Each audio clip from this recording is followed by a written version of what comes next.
सावित्रीबाई फुले पुणे विद्यापीठात विद्यार्थी पुन्हा आक्रमक झाल्याचं पाहायला मिळत आहे। विद्यापीठाच्या परीक्षा विभागाविरोधात आंदोलन सुरू आहे आणि हे अतिशय आक्रमक आंदोलन सुरू आहे। अखिल भारतीय विद्यार्थी परिषदेकडून ठिय्या आंदोलन सुरू आहे।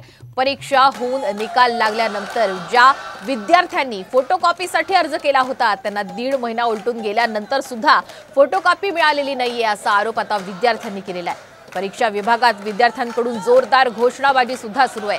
सध्या आपण थेट दृश्य पाहतोय पुणे विद्यापीठातून।